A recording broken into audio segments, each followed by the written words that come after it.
एक था जंगल जहाँ सभी जानवर मिलजुल कर रहा करते थे। सभी जानवर जंगल के नियम का पालन करते और हर त्योहार साथ में मनाते थे। उन्हीं जानवरों में चीनी और मिनी नाम की दो बिल्लियां भी थीं। वे दोनों बहुत अच्छी सहेलियां थीं और एक दूसरे का साथ कभी नहीं छोड़ती थीं।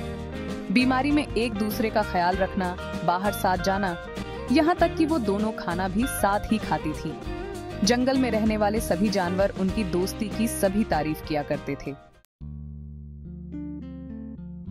एक बार की बात है, मिनी को किसी काम से मार्केट जाना पड़ा, लेकिन किसी कारण से चीनी उसके साथ नहीं जा सकी। चीनी का अकेले मन नहीं लग रहा था, तो उसने सोचा कि क्यों ना वो भी मार्केट घूमकर आए। रास्ते में चलते हुए उसे एक रोटी का टुकड़ा मिला। उसके मन में अकेले रोटी खाने का लालच आ गया और वो उसे लेकर घर आ गई। जैसे ही वह रोटी के टुकड़े को खाने वाली थी, तभी अचानक मिनी आ गई। मिनी ने उसके हाथ में रोटी देखी तो उससे पूछने लगी कि चीनी, हम तो सब कुछ शेयर करके खाते हैं और तुम तो मेरे साथ ही खाना खाती थी। क्या आज तुम मुझे रोटी नहीं दोगी? चीनी ने मिनी को देखा तो डर गई और मन ही मन मिनी को कोसने लगी।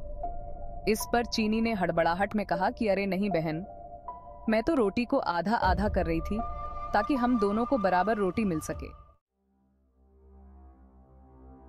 मिनी सब समझ गई थी और उसके मन में भी लालच आ गया था, लेकिन कुछ बोली नहीं। जैसे ही रोटी के टुकड़े हुए, मिनी चीख पड़ी कि मेरे हिस्से में कम रोटी आई है। रोटी चीनी को मिली थी, इसलिए वो उसे कम देना चाहती थी। फिर भी वो बोली कि रोटी तो बराबर ही दी है। इस बात को लेकर दोनों में झगड़ा हो गया और धीरे धीरे यह बात पूरे जंगल में फैल गई। सभी जानवर उन दोनों को लड़ते हुए देख रहे थे।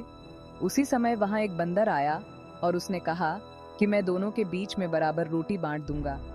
सभी जानवर बंदर की हाँ में हाँ मिलाने लगे। न चाहते हुए भी दोनों ने बंदर को रोटी दे दी। बंदर कहीं से तराजू लेकर आया और दोनों ओर रोटी के टुकड़े रख दिए।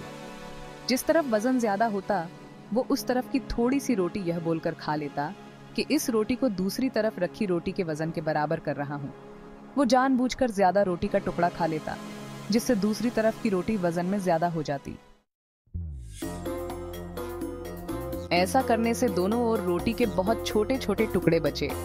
बिल्लियों ने जब इतनी कम रोटी देखी तो बोलने लगी कि हमारी रोटी के टुकड़े वापस दे दो, हम बची हुई रोटी को आपस में बांट लेंगे। तब बंदर बोला कि अरे वाह, तुम दोनों बहुत चालाक हो, मुझे मेरी मेहनत का फल नहीं दोगी क्या?